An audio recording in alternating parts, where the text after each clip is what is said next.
देखो क्लास 9 खूब भेरी भेरी भेरी भेरी इम्पोर्टेंट अंक 15.1/6 दागेर अंकटा ग्रामे एक बर्गाकार जमी प्रतिटी बाहुर दैर्घ्य 300 मीटार बर्गाकार जमी चार धारे एक उच्चता 3 डेसिमिटार चौड़ा देवाल दिए घिरब हिसेब करे देखी प्रति 100 वर्ग मीटार जमीते 5,000 टाका हिसेबे देवाल देवार जन्य कत टाका खर्चा पड़े। लेट्स सी एक बर्गाकार जमी गेছি প্রতিটা 300 मीटार সেটাকে 300 मीटारটাকে আমি ডেসিমিটারে কনভার্ট করেছি 3000 ডেসিমিটার। তাহলে লিখে দিচ্ছি এখানে বর্গাকার জমিটির একটি বাহুর দৈর্ঘ্য 300 মিটার সমান 3000 ডেসিমিটার। জমিতে 3 ডেসিমিটার দেওয়াল দিলে এখানে আবার ক্ষেত্রফলটা বের করে নিই যে বর্গাকার জমিটির ক্ষেত্রফল সমান 3000 বর্গ হয়ে গেল।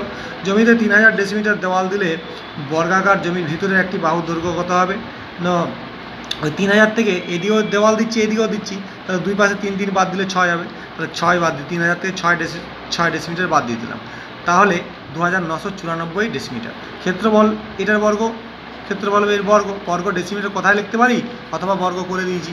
এবারে দেওয়ালের ক্ষেত্রফল কী হবে না দেওয়ালের ক্ষেত্রফল হবে ওই প্রথমে বর্গাকার জমির যে ক্ষেত্রফল তারপরে দেওয়াল তুলে দেওয়ার পরে বর্গাকার জমিটি যতটুকু পড়ে থাকবে তার সেই জমিটির ক্ষেত্রফল। তাহলে সেই করেছি যে 3000 বর্গ আর 2994 পরে হয়েছিল ক্ষেত্রফল পরে বর্গাকার জমির ক্ষেত্রফল তার বিয়োগ দেখো স্কোয়ার মাইনাস বি স্কোয়ারের ফর্ম চলে এলো তাহলে এ প্লাস বি একবার হবে এ মাইনাস বি একবার হবে এ প্লাস বি করলে 5994 আর বিয়োগ করলে এখানে হচ্ছে 6 তাহলে এটা গুণ করব। এরপর এটা বর্গ ডেসিমিটার ছিল একে আমার বর্গ মিটারে আনতে হবে যেহেতু টাকাটা বর্গ মিটারে হিসেবে দেওয়া আছে তাই বর্গতে বর্গ মিটার ডেসিমিটার থেকে মিটার আসলে আমাকে 100 দিয়ে ভাগ করতে হবে ঠিক আছে।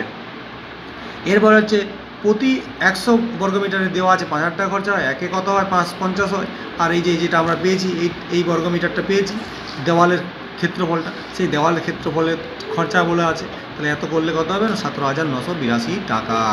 ওকে এই অঙ্কটা খুব ইম্পর্টেন্ট ফাইনাল পরীক্ষায় একবার দিবে। সুতরাং মাই ডিয়ার স্টুডেন্টস তোমরা ভালো করে প্র্যাকটিস করো ভাইয়া। ওকে।